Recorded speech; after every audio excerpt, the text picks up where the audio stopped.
তো যেই কপিলমুনি আশ্রমে গিয়ে আমাদের পুণ্য স্নান করার কথা ছিল সেটা কাকদ্বীপে সেরে ফেললাম। সো হাই ভিউয়ার্স, কেমন আছো? আশা করি সকলেই ভালো আছো। তো আমার ছোট্ট চ্যানেলে তোমাদের সবাইকে জানাই স্বাগতম। তো আজ একটু দোকান থেকে তাড়াতাড়ি করে চলে এসেছি, কারণ আজকে হলো পৌষ সংক্রান্তির পুণ্য স্নান। তাই আমি আর মিসেস চলে এলাম আজকে লট নম্বর 8। তো এখানে এসে আমি দেখতে পাই প্রথমে কিছু ইউটিউবারদের যারা ব্লগ করছিল, কিন্তু আমার দেখে মনে হলো যেন ওরা ছ্যাঁচড়ামি করছে। সো ওদের দিকে কান না দিয়ে আমি চলে আসি যেই উদ্দেশ্যে আমি আজকে এসেছি। তবে এবারে পুণ্য স্নানে এত বেলা হওয়া সত্ত্বেও কিন্তু প্রচুর পরিমাণে লোক ছিল।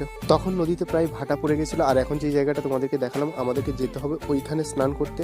আর এই যে যাওয়ার পথে আমাদের মিসেসকে দেখতে পাচ্ছ তোমরা, একবার বাড়িতে গেড়ে যাচ্ছে আবার ওঠার চেষ্টা করছে। তো ফাইনালি ওকে নিয়েই এলাম। তো প্রথমে আমি স্নান করছি, কারণ দুজনেই একসাথে চান করলে ক্যামেরা ধরার মতো কেউই ছিল না। নদীর জল ঠান্ডা হওয়া সত্ত্বেও বাহুলির মতো চান করে এলাম আমি। এবারে পালা কিন্তু রিয়া গেছে চান করতে, আর দেখা যাক কি হয়। দেখো চান করার আগে কিন্তু ও পুরো ভয় পেয়ে গেছে, কারণ যা ঠান্ডা পড়ছে।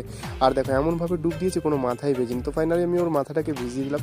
তো আমরা চান টান করে উপরের দিকে উঠে এসেছি, আর তিলক চন্দন করে দান ধ্যান করে আমরা চলে গেলাম সোজা মেলার দিকে। তো মেলাতে যাওয়ার আগে আমি দেখা করে নিলাম বাবার সাথে, কারণ বাবা ওইখানেই ছিল, যদিও বা আমি ওই ভিডিও করতে পারিনি। তো মেলায় ঢুকে প্রথমে আমরা চলে এলাম একটা ব্যাগের দোকানে, কারণ এখান থেকে দুটো ব্যাগ নিতে হবে, একটা হচ্ছে বড় বোনের জন্য আর একটা হচ্ছে মায়ের জন্য। তারপরেই দেখা হলো ভাগ্নির সাথে, ওকে কিছু খেলনাবাটি কিনে আমরা চলে এলাম সোজা বড় মেলায়। এখানে এসে আমাদের পুচকুর জন্য কয়েকটা প্যান্ট কিনে মেলা থেকে বেরিয়ে পড়লাম। তারপরে যেতে যেতে একটু বাঁধাকপির চপ আর মুড়ি খেতে খেতে আজকের মতো চললাম বাড়িতে।